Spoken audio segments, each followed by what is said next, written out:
नमस्ते, मेरा नाम डॉक्टर शालिनी जैन है। मैं यहाँ पर जिला चिकित्सालय भिंड में गायनिकोलॉजिस्ट के पद पर पदस्थ हूँ। मेरी एमबीबीएस और पीजी की डिग्री जबलपुर से मैंने उत्तीर्ण की है और अभी फ़िलहाल 2017 से मैं यहाँ डिस्ट्रिक्ट हॉस्पिटल भिंड में अपनी सेवाएं प्रदान कर रही हूँ। दीदी, विशेष महिलाओं में कई अधिक परेशानियां आ जाती हैं प्रसूति के दौरान, जैसे कि प्लेसेंटल एब्डोमिनल एक ऐसी बीमारी है जिससे कि बच्चों के बचने की कितनी संभावना होती है इसमें अगर ये होता है? प्लेसेंटल एब्रप्शन का पहले तो अपन ये तात्पर्य समझें कि प्लेसेंटल एब्रप्शन होता क्या है।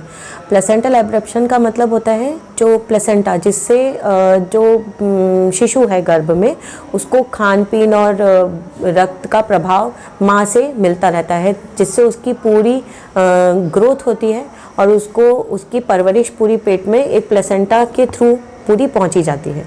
अब प्लेसेंटल एब्रप्शन में होता ये है कि प्लेसेंटा समय से पहले अपनी जगह थोड़ी सी छोड़ना चालू कर देता है। प्लेसेंटा के पीछे खून के थक्के जमा हो जाते हैं, जिससे जो उचित रक्तस्राव जो बच्चे पर पहुंचना चाहिए वो नहीं पहुंच पाता, जिससे बच्चे की ग्रोथ कम हो जाती है या फिर यहाँ तक कि बच्चे की पेट में गर्भ में मृत्यु तक हो जाती है। ये दोनों ही चीज़ें जच्चा और बच्चा दोनों के लिए हानिकारक हैं। प्लेसेंटल एब्रप्शन दोनों ही माँ और बच्चे दोनों के लिए ही खतरनाक होता है। इसमें गर्भाशय फटने का भी चांसेस रहता है? एब्रप्शन में गर्भाशय फटने का चांसेस हो सकता है। बच्चादानी बहुत कमज़ोर हो जाती है, लचीली रहती है।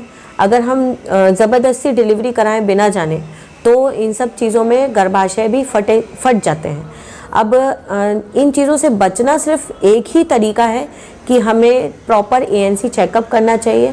अस्पताल में रोज़ एएनसी क्लिनिक्स चलती हैं, लगातार अल्ट्रासाउंड की सुविधाएं भी हैं हमारे यहाँ।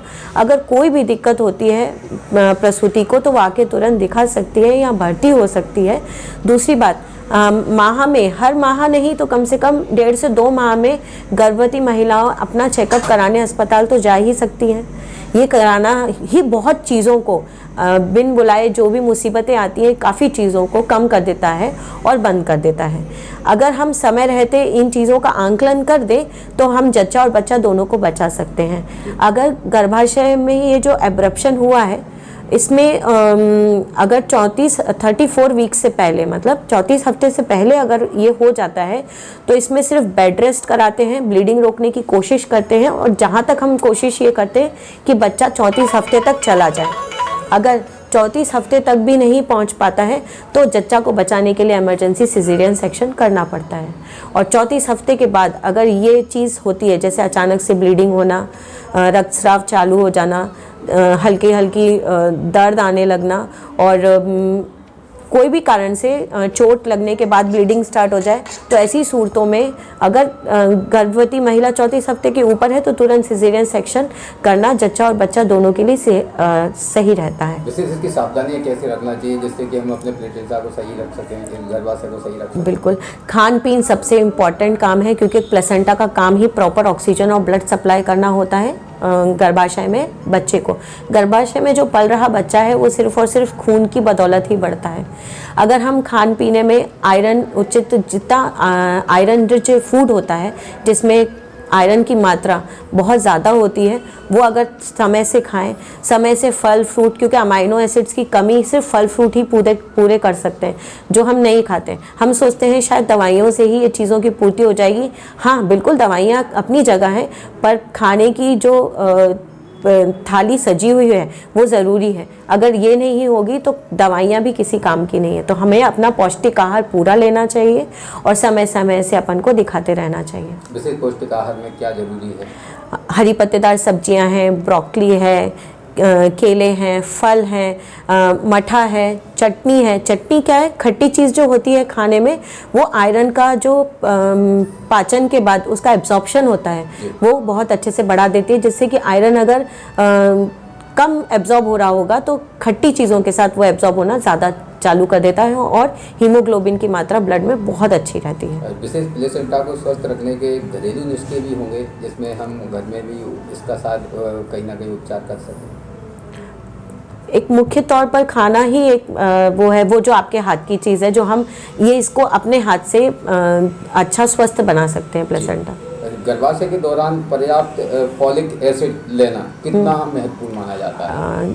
हम लोग तो ये कहते हैं, अगर हम प्लानिंग कर रहे हैं बच्चे के लिए, तो हमें बच्चे की प्लानिंग से पहले 3 माह के पहले ही ये फॉलिक एसिड लेना स्टार्ट कर देना चाहिए, क्योंकि ये फॉलिक एसिड है जो जन्मजात काफ़ी चीज़ों को, जन्मजात विकृतियाँ होती हैं, जैसे ये होंठ कटे आते हैं, तालू कटे आते हैं, रीढ़ की हड्डी नहीं बनती, तो इन सब चीज़ों में फॉलिक एसिड अगर पर्याप्त मात्रा में शरीर में होती है तो ये चीज़ें भी काफ़ी हद तक बंद हो जाती हैं। और जनरली हमारे पास जो महिलाएं आती हैं वो आती हैं 3 महीना पूरा करके या फिर 2 महीने पे चेकअप कराने या अल्ट्रासाउंड कराने। तब तक उन चीज़ों का शायद इतना फ़ायदा नहीं होता जितना हम दवाई जैसे ही पॉजिटिव आए तब खाना चालू कर दें, या अगर गर्भवती महिलाएं समझदार हैं इतनी कि हमें पता है कि हमें कब प्लानिंग से करना है, तो वो प्लान करने के भी 3 महीना पहले से स्टार्ट कर सकती हैं। वैसे दीदी, अधिकतर अभी जो देखा जा रहा है तो सबसे ज़्यादा ऑपरेशन ही सबसे ज़्यादा सामने आते हैं। बच्चे अगर हो रहे हैं तो ऑपरेशन से ही हो रहे हैं, ऐसा क्यों? आखिर ऐसा क्या रहता है जिससे कि महिलाओं के ऑपरेशन से ही बच्चे हो रहे हैं? जनरली आजकल बच्चे हो भी बहुत कॉम्प्लिकेशन से होते हैं। हमारा खान पीन सही नहीं है, हमारा उठना बैठना ठीक नहीं है, हमारी लाइफस्टाइल चेंज हो चुकी है। अब आपने पुराने समय में देखा होगा कि लोग अपना काम भी करते रहते थे, चक्की चलाते थे और पूरा घर का काम निपटा के डिलीवरी के लिए जाते थे। तो इतनी एक्टिव लाइफ थी उस टाइम पर कि शायद मुझे नहीं लगता कि हमने भी कभी सुना हो कि इतने सीजेरियन होते हैं। आजकल की लाइफस्टाइल बहुत सीडेंटरी लाइफस्टाइल हो गई है कि महिलाएं और जो भी हैं कि सबको आराम पसंद ज़िंदगी अच्छी लगती है, वो एक बहुत बड़ा कारण है। दूसरा, जो बच्चे लगते हैं वो भी आजकल बड़ी मेहनत से लगते हैं। इनफर्टिलिटी बहुत जो आजकल के हम लोग देखने में आ रहे हैं कि बच्चे आसानी से नहीं लगते, बिना दवाइयों के नहीं लगते भी हैं तो बहुत शुरू के 3 महीने में ख़राब होने की संभावना बहुत होती है। जैसे आपने कहा फॉलिक एसिड, बिल्कुल फॉलिक एसिड की कमी से भी ये चीज़ें हो सकती हैं। तो बात ये होती है कि वो समय तक पहुँचते पहुँचते गर्भवती महिलाएं और घर वाले इतना उस प्रेगनेंसी के लिए इतना कॉन्शियस रहते हैं कि बच्चे को कुछ नहीं हो जाए, बच्चे को कोई परेशानी नहीं हो जाए, तो वो भी ये चाहते हैं कि कैसे भी हो जाए तो डिलीवरी अगर अच्छे से हो, जच्चा बच्चा सुरक्षित रहे। चांस रिस्क उठाना आजकल मुझे नहीं लगता कि कोई पसंद करे। कई प्रकार से परेशानियां महिलाओं में हीमोग्लोबिन की देखी जाती है। जबकि डिलीवरी के दौरान जाती हैं तो उनका हीमोग्लोबिन सबसे ज़्यादा कम पाया जाता है, तो उसके बाद में उनके परिवार के लोगों को परेशान होना पड़ता है। बिल्कुल। जैसे इस हीमोग्लोबिन हम किस प्रकार से अपना सेहत बना के रखें जैसे कि हमारी डिलीवरी भी अच्छी से हो जाए और हीमोग्लोबिन के साथ साथ हमारा बच्चा भी स्वस्थ हो? सरकार ने सबसे अच्छा हमको जो गिफ्ट दिया है वो लिटरली कि हमें 9 मंथ के लिए पूरा आयरन का डोज हमें देती है सरकार। तो इससे अच्छी कोई चीज़ तो लिटरली कहीं होती भी नहीं है। हम अगर वो 9 महीने की जो गोली सरकार दे रही है, हम वो ही अगर समय से खा लें तो हमें ये शायद ये परेशानियां जो होती हैं वो कभी सामना नहीं करना पड़ेगा। अमूमन क्या होता है कि आयरन की गोलियों से महिलाओं को थोड़ी उलझन लगती है, तो वो गोली एक दिन छोड़ के खाएंगी या कभी खा रही है कभी नहीं खा रही है। खाएंगी भी तो अगर कोई ज़्यादा घर में प्रेशर डाल रहा है तो तोड़ लिया, मुंह में डाल लिया, नहीं थूक दिया। तो इस चक्कर में क्या होता है कि आयरन की जो डोज प्रॉपर जानी चाहिए जिससे हीमोग्लोबिन अच्छा मेंटेन रहे, वो नहीं हो पाता। आजकल सरकार ने तो इतना भी साफ कर दिया है, अगर हीमोग्लोबिन आपका कम आ रहा है तो हमारे यहाँ आयरन सुक्रोज के भी इंजेक्शंस फ्री में लगते हैं, आप उनसे भी उस चीज़ को बढ़ा सकते हैं। हमारा खाना पीना अगर ठीक होगा तो आयरन की टैबलेट और न्यूट्रिशन मतलब खाना, दोनों ही चीज़ों से हम वो हीमोग्लोबिन की समस्या से जो जूझते हैं एंड में, वो भी नहीं होगी। और समय रहते हमें ANC चेकअप के लिए हर माह जाना चाहिए ताकि हमें पता चल जाए कि हाँ अब हमारा हीमोग्लोबिन उस रेंज में आ गया है कि हमें तत्काल कुछ करने की आवश्यकता है, हम ब्लड तक ना जा पाए। भी दर्द आते हैं वो जनरली रुक के आते हैं और पूरे दिन बने रहते हैं, या फिर अगर ऐसा लगता है आपको कि सुबह दर्द चालू है दोपहर में कम हो गए तो आप रुक सकते हैं, पर फिर भी आपको जब भी समय मिले तो नज़दीकी स्वास्थ्य केंद्र जाके एक बार चेकअप ज़रूर कराएं। अगर खून चालू होता है या पानी चालू होता है और दर्द भी बने रहते हैं तो इन्हीं सूरतों में तुरंत भर्ती होना आवश्यक है। ये ना सोचे कि हमें जब दर्द बहुत तेज होगा तब हम जाएंगे। जनरली क्या होता है, सारे दर्द लेकर महिलाएं आती हैं तब तक शायद हम लोग कुछ कर नहीं पाते, या तो बच्चा को दिक्कत हो जाती है या पानी इतना छूट चुका होता है कि पानी सूख चुका होता है। दर्द जो बढ़ने चाहिए उस हिसाब से नहीं बढ़ते।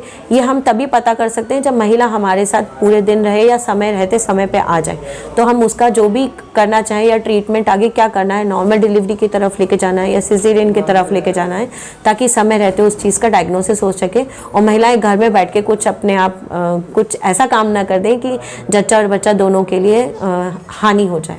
कंपल्सरी कितने दिन पहले आना चाहिए डॉक्टर के? जो डेट्स हैं, हम लोग जो LMP डेट के हिसाब से जो डेट्स देते हैं, जनरली आपकी LMP की डेट पर एक बार आके दिखा दीजिए। दूसरा EDD की डेट जो एक्सपेक्टेड डेट ऑफ डिलीवरी कही जाती है, वो डॉक्टर आपको एक अंदाज़न देता है कि इस डेट तक आपकी डिलीवरी हो जानी चाहिए।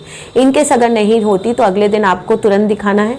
दूसरी बात, अगर बच्चा नहीं घूम रहा है तो इस बीच कभी भी आपको दिक्कत लगे तो तुरंत आना है। एक बच्चे की हलचल महसूस करना हर गर्भवती महिलाओं के लिए बहुत आवश्यक है। 7 महीने के बाद ये हर गर्भवती महिला की जिम्मेदारी है कि अपने बच्चे की हलचल को महसूस करते रहे। जिस भी दिन लगे कि बच्चा मेरा कम घूम रहा है, तुरंत अपने नज़दीकी स्वास्थ्य केंद्र जाके बच्चे की धड़कन चेक कराएं। बहुत टफ जॉब है सच्ची में, क्योंकि आजकल के बच्चे जो नई महिलाएं आ रही हैं विवाहिता, आजकल के अभी के बच्चे भी जंक फूड पे बहुत डिपेंडेंट रहते हैं, बाहर का खाना बहुत पसंद करते हैं, बाहर की चीज़ें बहुत पसंद करते हैं और रोक टोक पसंद नहीं आती। पर क्यों? क्योंकि हमारे लिए गर्भवती महिलाओं का ध्यान रखना बहुत ज़रूरी है। बाहर का खाना भी नुकसानदायक है, उन्हें प्यार से समझाइश देनी चाहिए। बच्चे के हित में क्या क्या हो सकता है ये हम उन्हें बताएंगे तो शायद बिल्कुल माँ के लिए बच्चा बहुत ज़रूरी होता है। अगर बच्चे के लिए कहेंगे कि हाँ इन सब चीज़ों से बच्चे को नुकसान होगा, तो माँ ज़रूर समझेगी कि हाँ मेरे ये खाने से मेरे बच्चे को नुकसान होगा, तो मुझे ये काम नहीं करना चाहिए।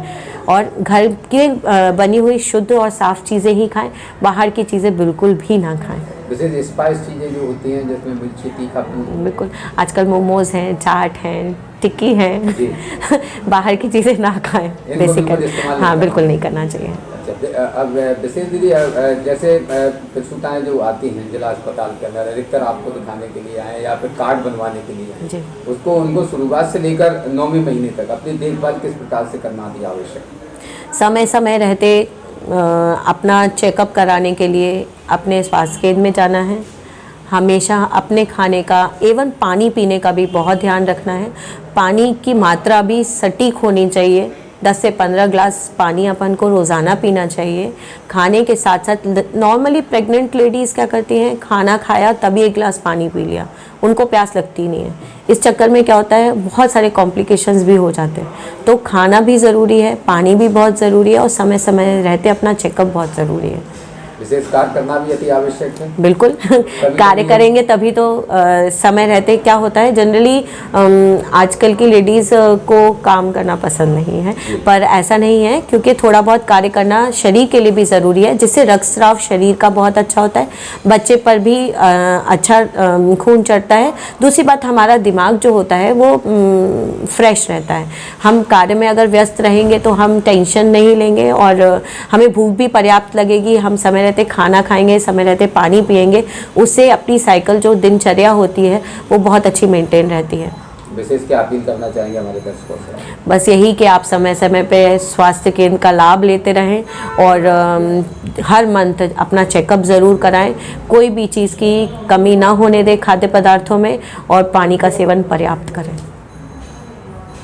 रोज़ ताज़ा खबरें देखने के लिए हमारा चैनल DBC 24 न्यूज़ को सब्सक्राइब करें, साथ ही बेल आइकन भी दबाएं।